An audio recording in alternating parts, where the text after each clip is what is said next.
Bagaimana hukumnya mencium mayit? Benarkah suami tidak boleh mencium dan memandikan mayit istrinya? Yang memandikan, baik, betul, ini ngomong diingatkan. Biarpun perempuan memandikan perempuan, itu tetap tidak boleh dibuka auratnya. Antara pusat dengan lutut tetap ditutup. Kemudian di saat harus menggosok wilayah tertentu antara paha dengan lutut, termasuk lipatan-lipatan di dalamnya, maka tidak boleh dengan tangan begini, ini tangan kosong. Harus dengan sapu, apa namanya, sarung tangan, agar tidak bersentuhan langsung dengan kulitnya. Kalau ternyata tidak ada, cukuplah guyur dari atas, digosok dari atas kainnya. Jadi boleh lipatan kain dimasukkan ke dalamnya, selesai. Seperti itu. Jadi nggak harus pakai kaos tangan ya. Kalau ada, kalau nggak ada, cukuplah. Yang penting, mohon maaf, mungkin ditutupi dengan kain yang lebar, dikasih guyur air dari atas, digosok-gosok, diguyur lagi, gosok-gosok, sudah. Ini bukan mau dimasak, jangan digosok-gosok pakai sikat segala macam sampai ini. Jadi harus dihormat ini mayat.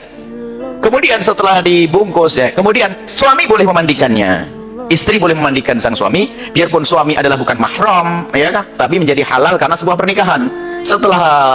Setelah meninggal dunia, maka tetap diperkenankan karena Nabi pernah bersabda kepada Siti Aisyah, ya Aisyah, lau mutti qabli la ghassaltuki. Aisyah, kalau sampai kamu mati duluan, niscaya yang memandikan kamu adalah aku. Cuma Nabi pakai lau, jika, berarti nggak terjadi. Akhirnya Nabi wafat duluan. Kalau seandainya kau mati duluan, wahai Aisyah, engkau yang akan memandikan aku yang akan memandikan kamu. Nah, di sinilah para ulama mengatakan, suami yang waktu meninggal belum cerai loh ya, mantan suami memandikan nggak boleh. Jadi kalau waktu meninggal itu masih dalam keadaan suami istri, maka suami boleh memandikan atau sebaliknya. Baik, kemudian jika ada mayat sudah dibungkus rapi, tidak harus Anda kerabatnya menciumnya, bikin ribet itu nanti. Sudah rapi, bersih dan sebagainya, tidak usah harus menciumnya, tidak harus. Jangan sampai diseksa nanti, Pak, yang menjaga harus buka tutup, buka tutup, buka tutup, padahal sudah rapi, di keranda rapi, harus buka-buka. Cuman mungkin karena ada orang dekat dan sebagainya, pengen lihat wajah yang terakhir, kemudian orang istrinya atau apa. Kalau orang lain ngapain cium-cium? Nggak ada urusan. Sanak kerabatnya misalnya, makanya yang mencium misalnya mantan suaminya, mantan istrinya mencium, apakah menjadi batal? Oh, nggak ada yang batal, nggak ada batal. Orang meninggal dunia nggak ada. Makanya termasuk suatu ketika, ya ini salah pahamnya seorang